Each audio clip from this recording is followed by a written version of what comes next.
O grupo que compôs a alta cúpula do nazismo durante os anos de 30 e 40 na Alemanha era bem diverso, mas uma coisa os unia: o sentimento de ódio e sua bajulação por Adolf Hitler. Parcela dos homens que acompanharam a ascensão do nazismo era de ex-veteranos de guerra que se sentiam traídos pela rendição do país no conflito, e isso alimentava também o sentimento de que se fossem até o final da guerra, sairiam vitoriosos. Não tardou para que se organizassem em volta de seu ideal para governar de maneira ditatorial uma Alemanha marcada por graves crises econômicas.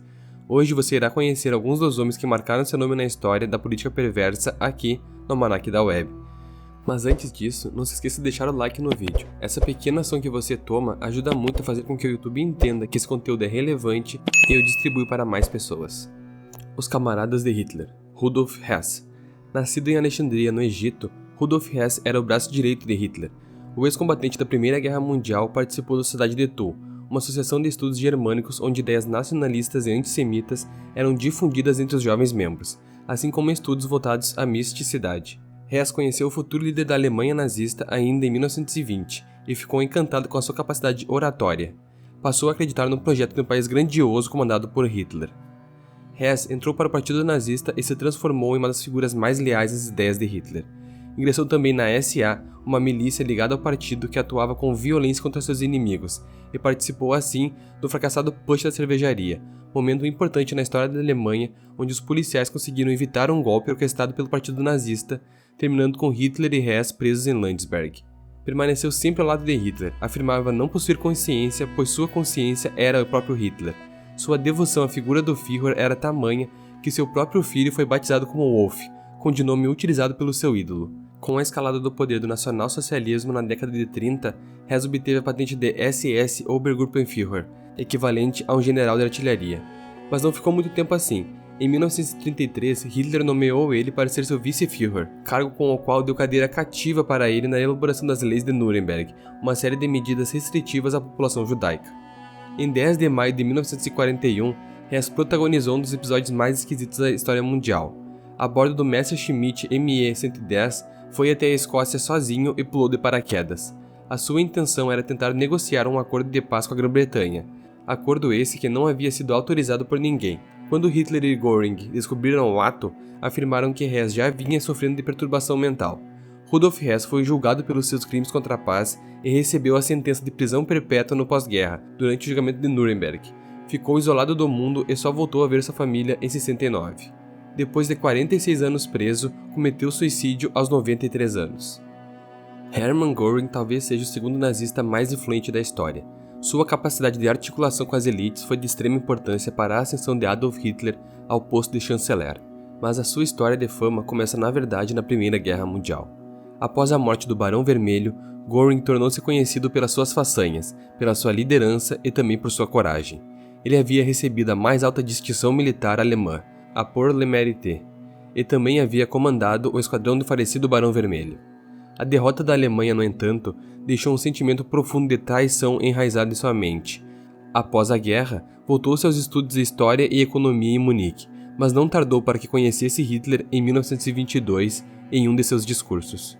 Göring viu em Hitler e em suas ideias uma possibilidade para que ele conseguisse mais fama e poder. Ao conversarem, ele conseguiu perceber o valor que poderia angariar ao partido e foi isto que ele fez. Participou assim como Hess do Putsch da cervejaria e acabou sendo baleado na perna e fugiu para não ser preso. Passou anos longe do seu país de origem e se tornou viciado em morfina, voltando apenas em 1927 à Alemanha. Göring possuía boa capacidade de comunicação e contatos poderosos. Em 1932, já era o líder do parlamento alemão e conseguiu convencer o então presidente von Hindenburg a dar o cargo de chanceler a Hitler, movimento importante que possibilitou que em 1934, após a morte do presidente, Adolf conseguisse acumular para si a função. Atuou como ministro do interior da Prússia e lá criou a Gestapo, a polícia secreta de Estado que posteriormente seria encarregada de interrogar e caçar os judeus. A história da Gestapo foi também abordada aqui no canal anteriormente. Deixarei o vídeo fixado nos comentários e na descrição caso você queira conferir. Foi também ele o encarregado de reorganizar a Força Aérea Alemã, que estava proibida desde o fim da Primeira Guerra Mundial. A Luftwaffe, como ficaria conhecida, seria de extrema importância na estratégia nazista de guerra e aterrorizaria os inimigos no conflito. Diferente de boa parte do partido nazista, Hermann Göring não possuía o mesmo ódio ao povo judeu. Parte disso se dava devido à sua criação, que recebeu na infância pelo seu padrinho Hermann von Eppenstein, que era judeu e havia deixado-lhe propriedades na Áustria, mas mesmo assim Göring era antissemita. Possuía um gosto peculiar pelo luxo, riqueza e poder.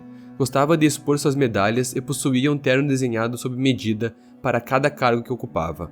A sua propensão à gula, no entanto, levou ele a pesar 145 quilos, o que era um peso considerável levando em conta que ele media apenas 1,70.